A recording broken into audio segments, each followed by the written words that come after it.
John chapter 10, verse 22. At that time, the Feast of Dedication took place at Jerusalem. It was winter, and Jesus was walking in the temple in the colonnade of Solomon. So the Jews gathered around him and said to him, "How long will you keep us in suspense? If you are the Christ, tell us plainly." Jesus answered them, "I told you, and you do not believe. The works that I do in my Father's name bear witness about me, but you do not believe because you are not among my sheep. My sheep hear their voice, and I know them, and they follow me. I give them eternal life, and they will never perish, and no one will snatch them out of my hand. My Father who has given them to me is greater than all, and no one is able to snatch them out of the Father's hand. I and the Father are one." Now, most people love the holidays, right? Unless, of course, you are the Scrooge or the Grinch that stole Christmas or something like that. Everybody loves the holidays. Everybody looks forward to spending time with families and friends. Everybody looks forward to overeating mom's food or your husband or wife's special recipe or whatever it might be. Everybody looks forward to these types of things. Whatever the occasion, holidays are generally accompanied by very festive celebration, as we just saw through Thanksgiving, where we got around and we thanked God by eating. We thanked God by Him giving to us in abundance, by eating in abundance. And we're going to shortly see this same type of festive activity in the Christmas holiday, where as Christians we will be celebrating the incarnation of the God-man, Jesus. And normally we'll celebrate that through some sort of festive activity. During this time of year, however, we also start seeing these menorah-looking things showing up in our neighborhoods, and if not in our neighborhoods, at least in retail stores. And we know as Christians that this is some type of Jewish symbol, but it looks different than the traditional Jewish symbol that we see that looks like this. And the reason is because this menorah-looking thing has 9 branches. But the traditional Jewish menorah, the one that we read about in the Bible, had 7 branches. But we still know that when these pop up around Christmas, it's some type of Jewish holiday or something like that. And we know that it's related to Judaism because of its resemblance to the 7-branch menorah. This is not technically called the menorah. This is technically called a Chanukiah. Everybody say Chanukiah with a guttural. Chanukiah, right. And it's the menorah, it's the lampstand that's used to celebrate the Jewish holiday of Hanukkah. There goes that guttural again. Hanukkah. You can say Hanukkah if it's difficult. Hanukkah, it's a guttural. As Christians, we generally tend to know little about Hanukkah, or this holiday that we consider to be the menorah day, except for or menorah week, I guess you could say, except for the fact that we generally recognize that it falls around Christmas time. And because of this, many Christians consider Hanukkah to be like the Jewish Christmas, right? Christians get gifts for Christmas, and so Jews, in order to be fair, of course, get gifts for Hanukkah. That's kind of how we look at this. But have you ever asked yourself, what are Jewish people actually celebrating with this menorah? Why do they light candles on this? And as a result of lighting candles, we know that Hanukkah is somehow associated with light, and it's frequently called the Festival of Lights. But is this indeed the Jewish Christmas? Well, remember, in Christmas, we celebrate the incarnation of the God-man, Jesus. And unlike the joyous Christmas holiday in which we celebrate the incarnation of the God-man, Jesus, the story of Hanukkah actually isn't a pretty one. The story of Hanukkah and the events, the specific events that are commemorated by Jewish people during this holiday of Hanukkah consists of religious oppression. It consists of the desecration of the Jewish temple, the first Jewish temple. It consists of, I'm sorry, not the first Jewish temple, I made a mistake, the second Jewish temple. It consists of guerrilla warfare, and ultimately it consists of much, much bloodshed. But you would know that under most circumstances, especially based upon how Hanukkah is celebrated in our day and age. Many times Hanukkah is celebrated by eating these fried donuts. These fried donuts called sufganiot. They're called sufganiot in Israel. They're really good. I highly recommend trying them if you see them in the grocery store. Hanukkah is a good excuse to eat more jelly donuts. But but they're called sufganiyot.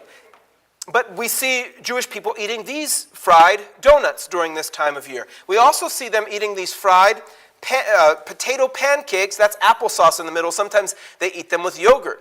And Jewish people eat this fried food to commemorate something that happened with oil. And so it's a good reason to eat fried food. I love that. These are called latkes in the United States, but many Jewish people in Israel call them levivot. You also see Jewish people playing with a dreidel this time of year. The dreidel that Jewish kids play with this time of year has these characters on it, Nun, Gimel, Hey, Shin. I read from the right to the left because that's how you read in Hebrew, from right to left. Nun, Gimel, Hey, Shin. And this is an acronym which stands for Nes Gadol Haya Sham. There was a great miracle there. What miracle? Jewish people also play cards, and like I said, they light candles on this 9-branch menorah called the Hanukkah, or light stand called the Hanukkah. In fact, if you were to go to your Jewish friend's house today is the second day of Hanukkah. If you were to go today, you would see your Jewish friend lighting 2 candles here, and they would be saying something like the following blessing. Baruch atah Adonai Eloheinu, this is Hebrew. Baruch atah Adonai Eloheinu melech haolam asher kitshanu b'mitzvotav vetzivanu ladlik ner shel Chanukah. Actually, they wouldn't say it like that. They would say it like this. Baruch atah Adonai Eloheinu melech haolam asher kitshanu b'mitzvotav vetzivanu ladlik ner shel Chanukah. Amen. Waiting for you to clap. Waiting for you. Oh, all right. All right. Blessed are you, Lord our God, King of the universe. Can I join the worship team? All right. Blessed are you, Lord our God, King of the universe, who has sanctified us with his commandments and commanded us to light the Hanukkah candle. Where did God command that? Where did God command that? How about this one?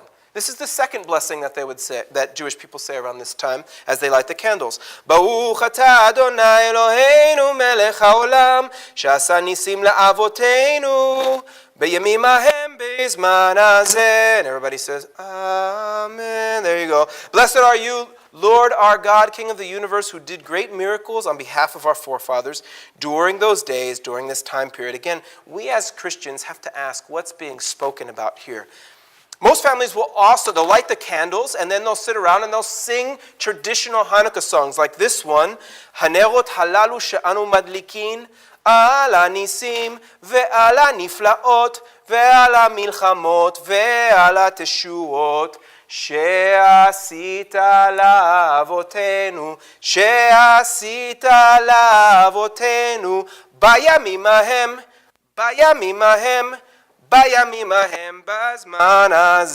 So you can see, as we go back, blessed are you, Lord God, King of the universe, who did great miracles on behalf of our forefathers during those days, during this time period. Those things that you did on behalf of the forefathers. We don't intuitively, as Christians, know what Jewish people are talking about here. These blessings and the song that I just so eloquently sung both allude to the story behind Hanukkah. Whether the entire story that we currently have is completely true or whether there's elements of fiction, we're not completely sure. And the reason why we're not completely sure of all the details of all of the history of Hanukkah, the modern story behind Hanukkah that is, we don't know if all the details are accurate, is because Hanukkah is only alluded to once in the Bible. That's it. And it's not in the Old Testament where you might think that this would be alluded to because it's a Jewish festival. It's actually alluded to in the New Testament. And it's alluded to in a very profound way in the Gospel of John, as John refers to Jesus being in the temple during the Feast of Dedication. So look again at John chapter 10, verse 22, where we read, "At that time, the Feast of Dedication took place in Jerusalem. It was winter." Stop right there for a second. That's Hanukkah. The Feast of Dedication that you just read about there, that's Hanukkah. And how do we know that? We know that for two reasons in this text. Initially, dedication, that word dedication means, that word Hanukkah means dedication. The word Hanukkah means dedication. And so when John says, at that time was the Feast of Dedication, what he's saying is at that time was the Feast of Hanukkah. Now the reason why Hanukkah doesn't show up in our Bibles is because Hanukkah is a Hebrew word, and John wrote in Greek. And John wrote the meaning of the Hebrew word in Greek. And that meaning of the Hebrew word in Greek was translated into English.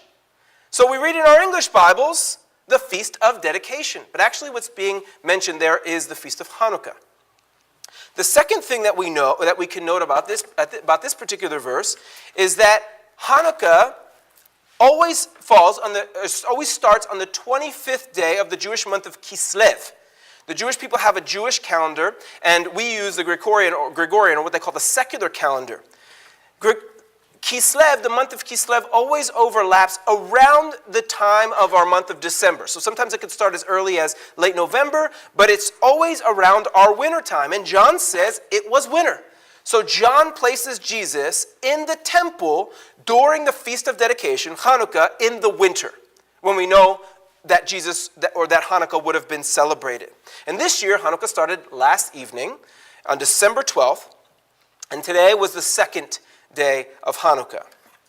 Now, in order to understand what's going on in this passage in John chapter 10, in light of the fact that Jesus is in the temple is in the temple on the Feast of Dedication, we have to understand a little bit of the historical background of this whole Feast of Dedication. And understanding this historical background will also lend insight into the things that Jesus said, and to the words that we read that Jesus said, and especially his proclamation to be one with the Father in John chapter 10, verse 21. Now, as I said, Hanukkah means dedication. But what does this word dedication refer to? What's being celebrated? Dedication of what? Well, the dedication of the temple. And in particular, the altar of the temple in Jerusalem. The altar was the temple, and specifically the altar of the temple was where the sacrifices that were outlined in the Old Testament, especially those like in the book of Leviticus, it's where those sacrifices were carried out. You see, there was a time period when, you're not going to believe this actually, there was a time period when let me just tell you this. There was a time period where the world language actually wasn't English. You believe that? And it wasn't Espanol either. There was a time period before Jesus' birth when the international language was Greek. And the reason why it was Greek is because this guy, Alexander the Great, conquered much of the Middle East. And Greek language and culture became prominent not only in Israel, which is in this area right here, that's the modern state of Israel, but also became the language of international commerce and cultural exchange. This whole process of the spreading of the Greek language and culture was known as Hellenization. And Hellenization, like I said, was the adaptation of the Greek language and culture upon different people groups of the world that you see here. But sometimes Hellenization was forced. Now, some Jewish people optioned or seemingly optioned to be Hellenized. They adopted Greek language and culture, while some Jewish people didn't. And evidence of that is in Acts chapter 6, where we see that there's a dispute between the Hebrew-speaking widows and the Greek-speaking widows over the daily portion. So we see that there were, in fact, Jewish people. Some of them spoke Hebrew, some of them were Hellenized, some of them spoke Greek. But however, some people, because of Hellenization, were forced to adapt the Greek language and culture.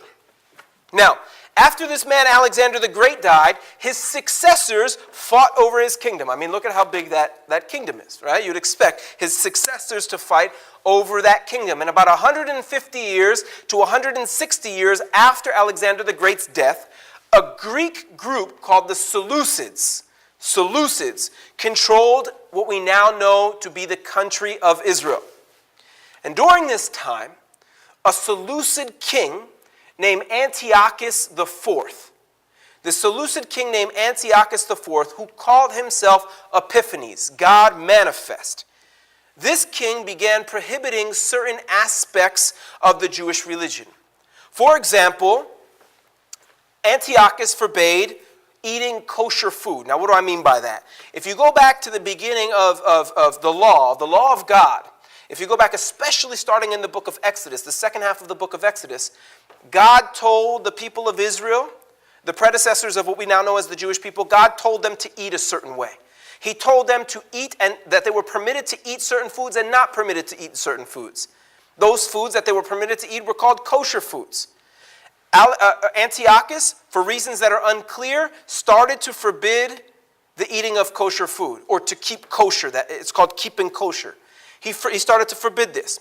He started to forbid circumcision. Now, what's the significance of him forbidding circumcision? I mean, it's not a big deal, right? Just don't do that. Well, if you remember in Genesis chapter 17, circumcision was the sign of the covenant that God gave to Abraham. And we know that that covenant was eventually passed down through the line of Isaac and Jacob. And the Jewish people, Israel initially, and the Jewish people traced their upline to Jacob, and then to Isaac, and then to Abraham. So forbidding circumcision was essentially forbidding the sign of the covenant that the God of Israel had given to the people of Israel. It was a command to circumcise your boys on the 8th, or children, young boys, that is, baby boys, on the 8th day. And Antiochus began forbidding people from keeping the Sabbath. Again, we don't know exactly why, but on the 7th day, God rested in creation. And as a result of that, or based upon that model, God told his people to also rest on the 7th day. And that was a commandment that in the Torah was punishable, that is, breaking the Sabbath was punishable by death. And Antiochus was forbidding these components of Jewish religion. Now, we don't have a biblical account of this. Antiochus, by name, and exactly what he did, doesn't show up in the Bible. But we do have a historical account of these events from the intertestamental period, that is, the period between the two testaments, the Old Testament and the New Testament. It's called the intertestamental period. We do have an account of this in this book called 1st Maccabees. And 1st Maccabees is a non-biblical book that it's not part of our biblical canon. We do not, as Protestant evangelicals, consider it to be inspired, nor do our Jewish people, our Jewish friends, they do not consider it to be canonical. But this book, 1st Maccabees, is where the Jewish people get most of the political history surrounding this story of Hanukkah. Here's what the book of 1st Maccabees says about Hanukkah, about some of the historical events. This king, that's a reference to Antiochus IV. Then the king wrote to his whole kingdom that all should be one people, and that all should give up their particular customs. Just stop there where my ellipsis is. Let's just think about this for a sec. Here's what this means. Antiochus is forcing people to be the type of people he wants them to be. And Jewish people, based upon the law that God gave Israel, were actually called to be different. It was them being different that was going to facilitate them being a light to the nations. All right? So we're already starting off bad here. Many, even from Israel, gladly adopted his religion. That is, there were some people that just accepted this. They sacrificed to idols and profaned the Sabbath. Both those things are punishable by death. And the king, that is, as per the Bible is concerned, the king directed them to follow customs strange to the land, to forbid burnt offerings and sacrifices and drink offerings in the sanctuary. That is, they were no longer able to carry out the sacrificial law that God had given the people of Israel. Not good. To profane Sabbaths and festivals, to defile the sanctuary and the priests, to build altars and sacred precincts and shrines for idols. As my children would say, not good, not good, not good. To sacrifice swine, pigs. Now I know that some of you enjoy eating bacon, but Jews were commanded not to eat pigs in the law of God. To sacrifice swine and other unclean animals, and to leave their sons uncircumcised. And whoever does not obey the command of the king shall die. All right, so here's what we have now. set up in the book of 1 Maccabees as a historical account of what happened, the commands of Antiochus. Antiochus is saying, give up your customs or die. Essentially what he's doing is he's saying, give up serving your God or die. And we read here, but many in Israel stood firm and were resolved in their hearts not to eat unclean food. They chose to die rather than to be defiled by food or profane the holy covenant, and they did die. So we read here that many in Israel stood firm. One of the people that stood firm was a man named Matityahu, or Mattathias, who was from a town called Modi'in. Mattathias is called the Hasmonean, and he was from a town called Modi'in. He was of a priestly family from this town called Modi'in. And Mattathias had 5 sons. And these 5 sons refused to take part in this forced Hellenization. And they even are recorded in these books as killing a person, another Jewish person, that was going to offer up a forbidden sacrifice. They were that hardcore against this. And so Mattathias and his sons, his 5 sons, called up Israel. They called the Jewish people to take arms against the pagans' blasphemy, and they began a revolt against the Greek Empire. Now Mattathias, he died shortly after the revolt started, but the revolt continued, and it was led by Mattathias' 3rd son, whose name was Judah the Maccabee. What a cool nickname. Yehudah HaMaccabee is his name in Hebrew. And using guerrilla warfare tactics, this insurgent Jewish army eventually was able to throw off the yoke of the Greek oppressor, and they made it back to the temple in Jerusalem in 164 BC, that is before Christ. And when they got to this Jewish temple, when they got to the precincts of the Jewish temple, they realized that the precincts were in terrible condition, and they mourned. And that's when Judah the Maccabee decides that he's going to take the initiative to rededicate the temple. And that's what we read about in 1 Maccabees 4 here. Then Judas and his brothers said, "See, our enemies are crushed. Let us go up and cleanse the sanctuary and dedicate it." There they saw the sanctuary desolate, the altar profaned, and the gates burned.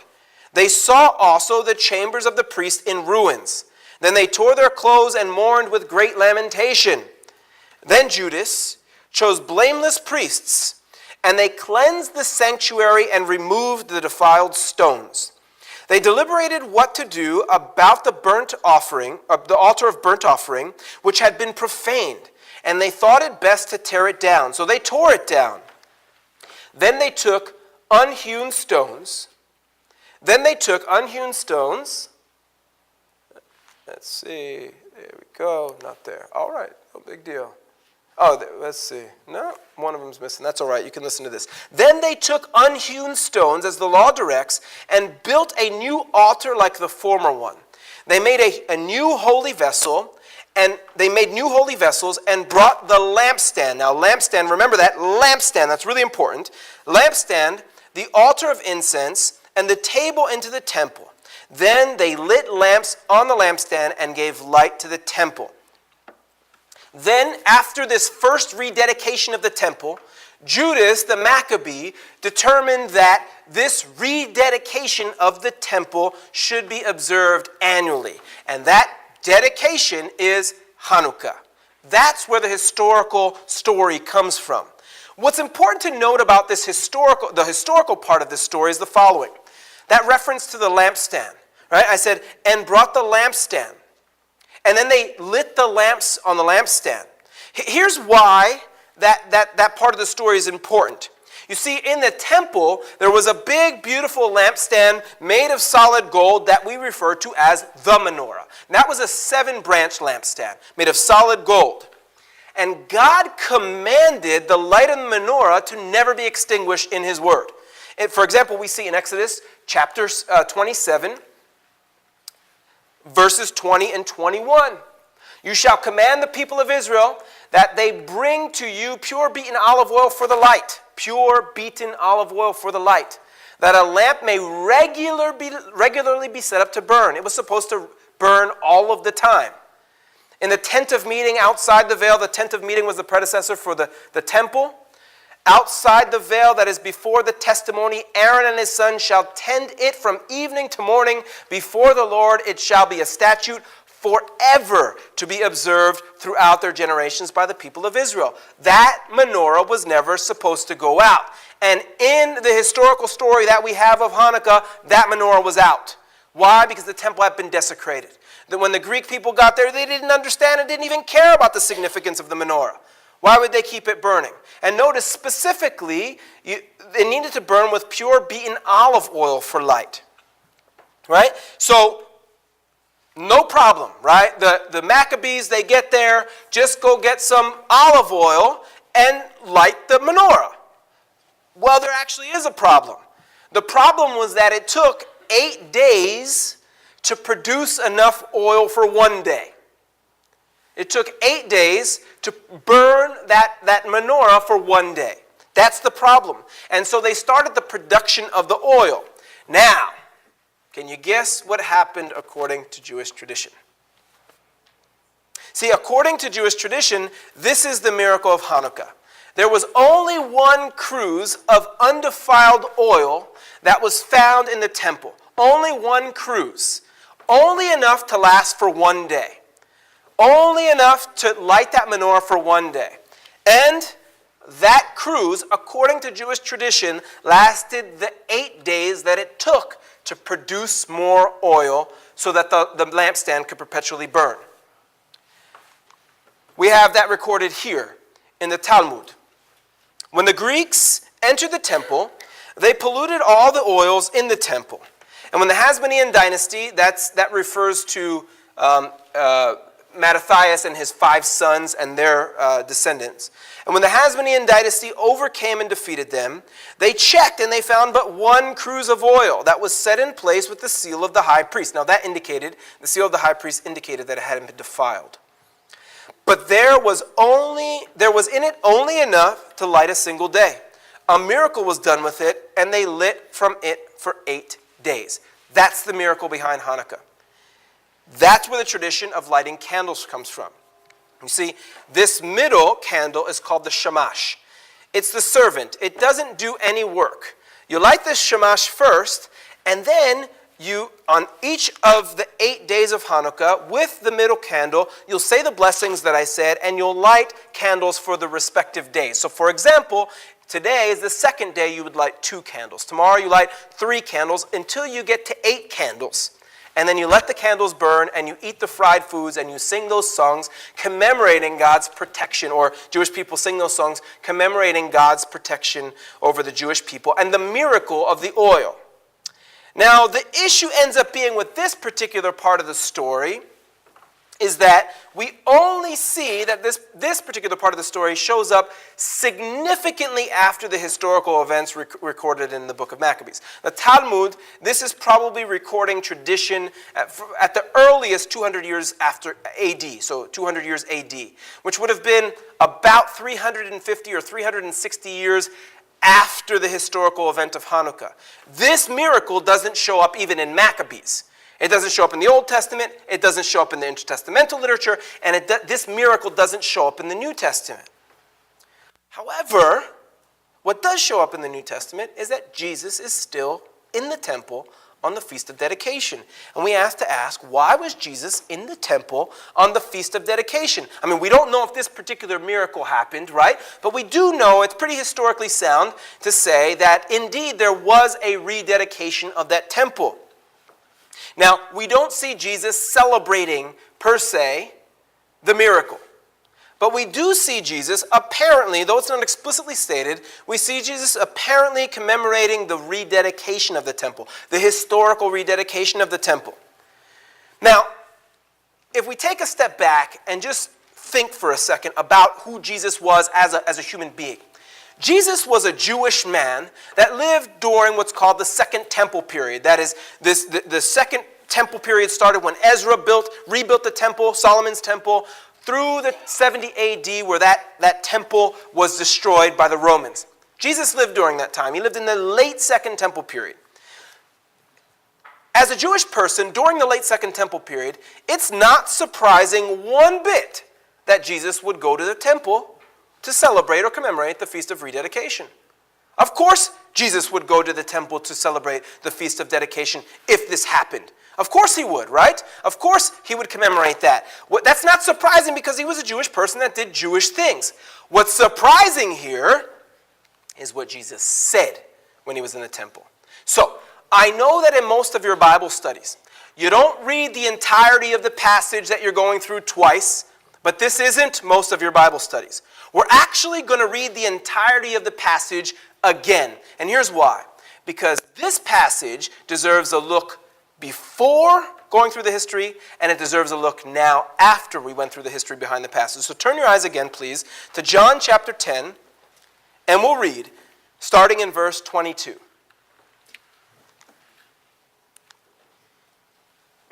At that time, the Feast of Dedication took place at Jerusalem. It was winter, and Jesus was walking in the temple, in the colonnade of Solomon. So the Jews gathered around him and said to him, "How long will you keep us in suspense? If you are the Christ, tell us plainly." Jesus answered them, "I told you, and you do not believe. The works that I do in my Father's name bear witness about me. But you do not believe because you are not among my sheep. My sheep hear my voice, and I know them, and they follow me.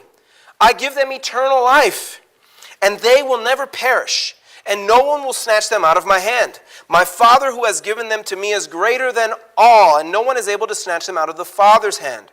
I and the Father are one." Now, let's briefly discuss 2 points. I mean, we could discuss a lot of points, but let's discuss 2 points, 2 important aspects concerning what Jesus is saying here in order to get the complete idea of what's going on in this passage, okay? Initially, Jesus, interestingly here, uses imagery of sheep, of a shepherd and sheep. To be explicit, Jesus is the shepherd in this passage, and his sheep are the followers. No one has a problem with that, right? As Christians, we don't have a problem with that. But check this out. Throughout the scriptures, this sheep-shepherd imagery, particularly the Old Testament, this sheep-shepherd imagery is used to depict God's relationship as shepherd with Israel. For example, Jeremiah 23. In Jeremiah 23, Jeremiah, the prophet of God, he contrasts God as the good shepherd with the unfaithful shepherds of Israel. "Woe to the shepherds who destroy and scatter the sheep of my pasture, declares the Lord." Okay? The sheep of my pasture declares the Lord. Who's the shepherd? God. The sheep of my pasture. God. That is the God of Israel. You see? Capital L, capital O, capital R, capital D. When your Bible translation does that, that is the name for God. The God of Israel. "Therefore says the Lord, the God of Israel, concerning the shepherds who care for my people, you have scattered my flock and have driven them away and have not attended to them. I will gather the remnant of my flock out of the countries where I have driven them, and I will bring them back to their fold, and they shall be fruitful and multiply." All right, we can stop there because I think that you get the idea here. Who do the sheep represent in this passage? Israel. All right? That's easy to recognize. In the Jeremiah passage, the sheep represent Israel. And this is just an example, okay? There's other examples of this. But in this passage, the sheep represent Israel. Jesus even calls sheep elsewhere in the New Testament Israel, right? When he says, "But go rather to the lost sheep of the house of Israel." Oh, back here. There we go. So Jesus even uses this elsewhere to call the sheep Israel. Now, that's not a big deal. There's no controversy here in the sheep part of the metaphor. No controversy. The problem is in the shepherd part of the metaphor. That's the problem, all right? In Jesus' context, the problem is in the shepherd part of the metaphor. Twice in John chapter 10, verse 11, and verse 14, in this very same chapter, Jesus claims that he is the shepherd by stating, what? "I am the good shepherd." You're all familiar with that, right? I'm the good shepherd. Now, you ever think about what Jesus is saying? Like, Jesus is not really a shepherd, is he? Of course not. He was a carpenter or a mason. Why is Jesus saying, "I am the good shepherd"? Why is he saying that? All right, check out what he says. He says, now, as we just saw, when Jeremiah uses this sheep-shepherd metaphor, the sheep are the people of Israel. The shepherd is God himself. Oh, now we got a problem. Now we have a problem.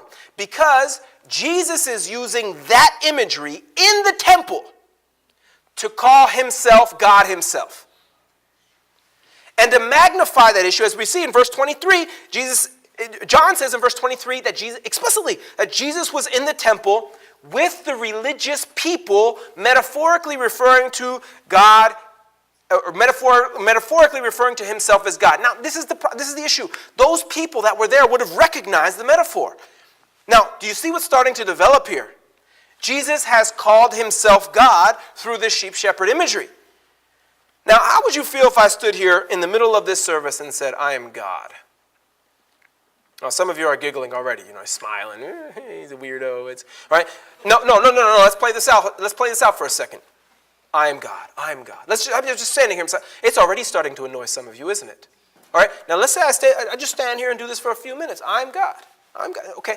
Right? Now, some of you are probably even thinking, no, I don't even like that joke. That's blasphemy. All right?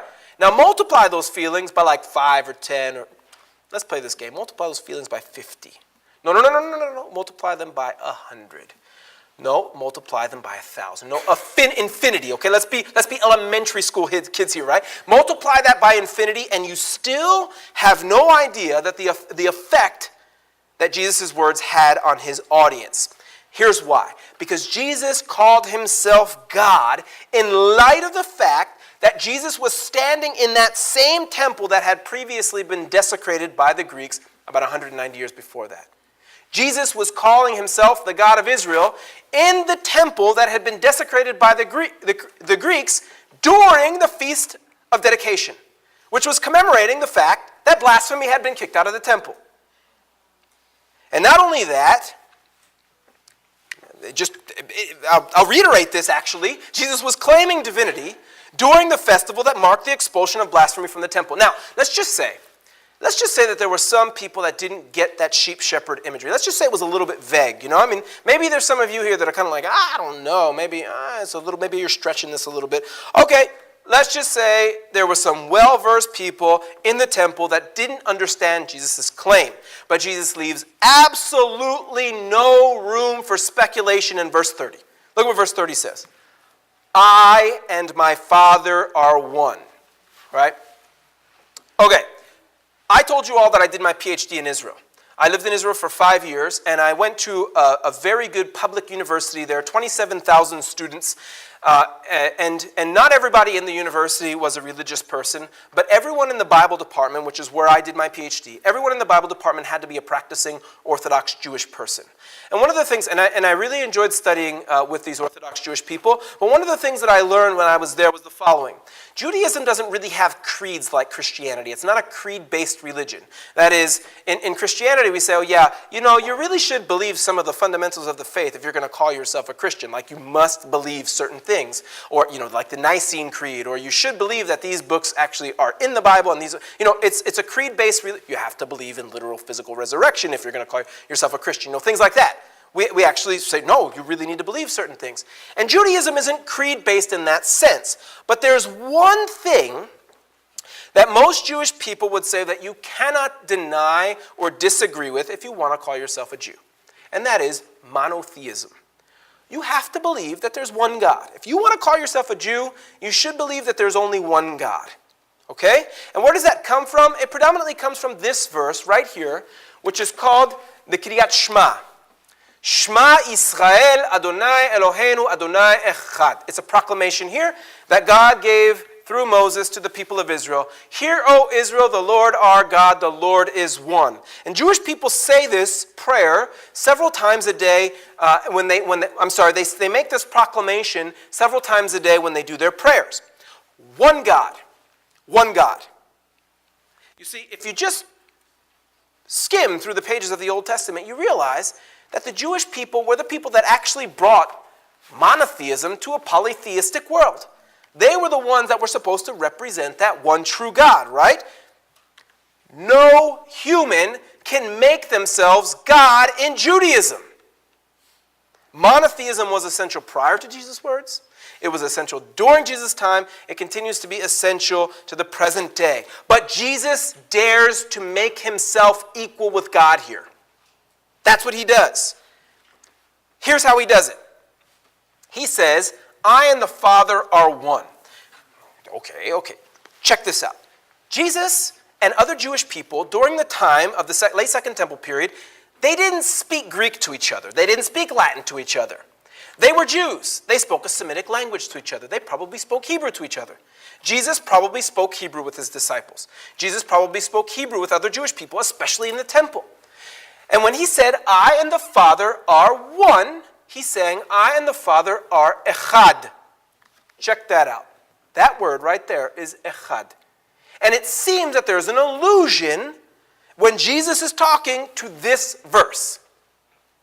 Ultimately, Jesus is claiming through his rhetoric, through his language, to be that one God, the God of Israel.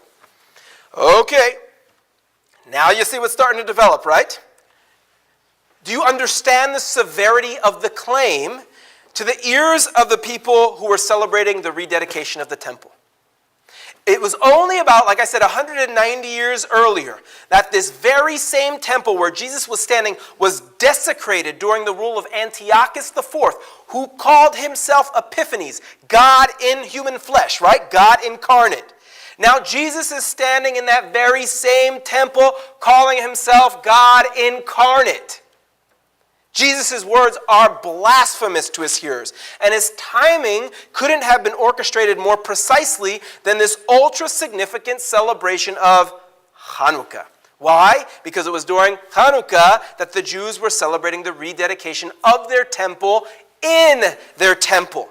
And through Jesus using similar language to that of the Shema, I and the Father are echad, Shema Yisrael, Adonai Eloheinu, Adonai echad. By him using similar language to this Shema, Jesus is blaspheming the temple. Jesus' identification as one with the Father and thereby his claim to divinity is so clear that we read in verse 31. If you just let your eyes drop to verse 31, you'll see that the people picked up stones to stone him. They picked up stones with the intent of executing him for blasphemy, as we read here, that the Jews picked up stones to stone him. Why in the world would they want to kill him? Well, according to the law of God, anyone making such statements must be put to death. Look at this. Whoever blasphemes the name of the Lord shall surely be put to death. You see that? All the congregation shall stone him. This is from Leviticus. This is a command. The sojourner as well as the native, when he blasphemes the name, shall be put to death. Jesus was perceived as demonstrating the ultimate form of a reverence for God by making himself out to be God. And that zeal that the Jewish people showed, as we read in the book of John, by picking up stones ready to throw, ready to stone him, was that same zeal that was demonstrated by the Maccabees, that as they inspired their followers to pick up arms and cast off the yoke of the Greek oppressor, but with Jesus it was misguided. With Jesus it was misguided because he indeed was who he claimed to be. Now, taking all of this biblical and extra-biblical information into account, it's extremely clear who Jesus is claiming to be, God in the flesh. Now, in light of what Jesus is saying here, what seems to be very clear in this context, as recorded by John, it becomes quite obvious that people have a tendency to be dishonest about Jesus. In light of Jesus' own words, it's our natural tendency, Christian and non-Christian. It is our natural tendency to be dishonest about Jesus. Let me explain. After a statement like the one that Jesus made in the temple over the Feast of Dedication and the reaction of the people in its context, it is absolutely perplexing to hear people say that Jesus was simply a good teacher. It is absolutely perplexing to hear people say that Jesus was a good or a tolerant person. It's absolutely perplexing to hear that Jesus was just a prophet. Absolutely perplexing. In light of what Jesus is saying about himself in his historical context, or at bare minimum, what John is saying about Jesus in this context, right? Jesus is claiming to be God in the flesh, and all of these answers in and of themselves, they're unacceptable. Through this sheep-shepherd imagery, as well as claiming to be one with the Father, Jesus personally claimed to be the God of the Jews, the God of Israel, wrapped in human flesh. It's impossible. It's literally impossible and literarily impossible to view these words in this passage any other way without inappropriately handling the text. When Jesus said, "I and the Father are one," the people knew what he was saying. He was claiming to be God. We see evidence of people wanting to claim him for or kill him for his claim elsewhere in John chapter 5, verse 18. This is why the Jews were seeking all the more to kill him, because not only was he breaking the Sabbath, but he was even calling God his own Father, making himself equal with God. The people that were standing in the temple listening to Jesus over the Feast of Dedication understood exactly what Jesus was claiming. And we see even in John chapter 5. John chapter 5 and John 10 include occasions in which the people listening to Jesus wanted to kill him. Now, remember what started this whole argument. If you just look at John chapter 10, verse 24 for a second. In this verse, we have an indication of what started this whole argument. Jesus was asked, "How long will you keep us in suspense? If you are the Christ, tell us plainly." If you are the Christ, that is, if you are the Messiah, tell us. Jesus, who do you make yourself out to be? If you are the chosen one of God, the appointed one, the anointed one of God, just tell us plainly. What did Jesus do? He answered. Jesus answered their question. He said, "I and the Father are one." And in claiming to be God wrapped in human flesh, all he did was answer their question. He answered it definitively. He answered it precisely. He answered it unambiguously. He answered it with no wiggle room. And in the 21st century, Jesus' claim to be God is just as real. It's just as true. It's just as compelling as it was in the first century. In particular understood in light of the story of Hanukkah. And as followers of Christ, we are compelled to stand on the identity of Christ, to stand on the deity of Christ, and we have to refuse to yield at this point, just like Christ refused to yield when he was asked who he was. You know, friends, as we represent Christ in our world, listen, people have the right to resist Jesus, okay? People have the right to say, like, don't talk to me about that Jesus, that God stuff. I don't want to hear it, right? They have the right to do that. What can we do about that? They have a right to do that, right? That's their business. It's sad, but it's their business. And people have the right to reject Jesus, right? Now, you talk to them, and they're, that's the ridiculous nonsense God stuff. I don't want any of it. They have a right to, what can we do about that, right? It's sad, but it's people's business. People have the right to renounce Jesus, right? They have the right to say, "Oh yes, I walk down the aisle, I love Jesus, and I don't want him anymore. Like that whole Jesus stuff." They have a right to do that. Now, it's sad, but they have a right to do it. But one thing that we can take away from Jesus' words in this context is that no one has the right to redefine Jesus.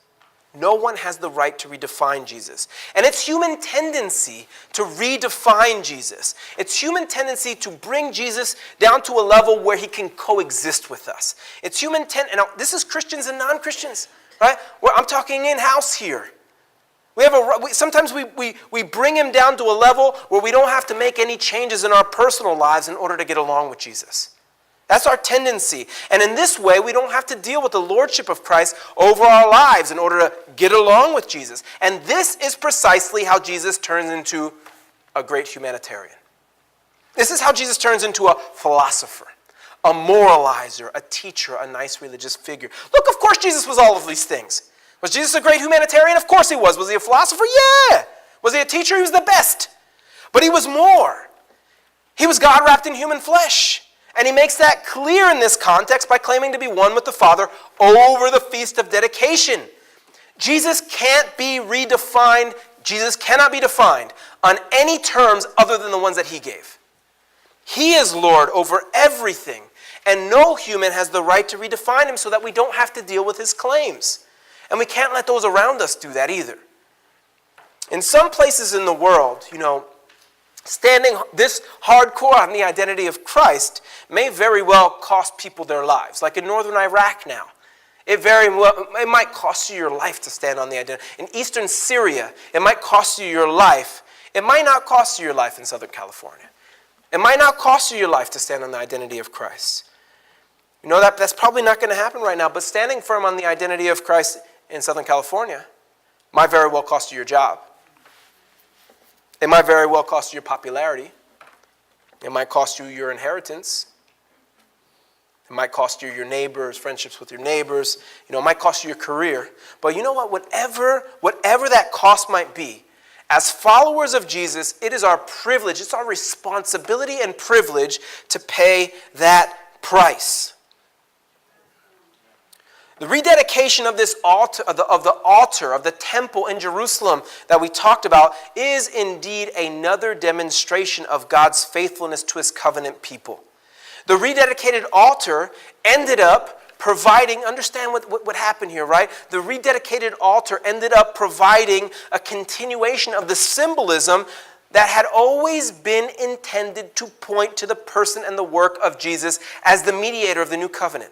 That temple activity that God had laid out in the end of the book of in the end of the book of Exodus all the way through the book of Leviticus, all that was to point to Jesus. And when the temple was desecrated and it was dedicated, what God did was he permitted that symbolism to continue so that through the symbolism of the temple, people could see who Jesus was. People could see who their mediator was that was to come through those blood sacrifices.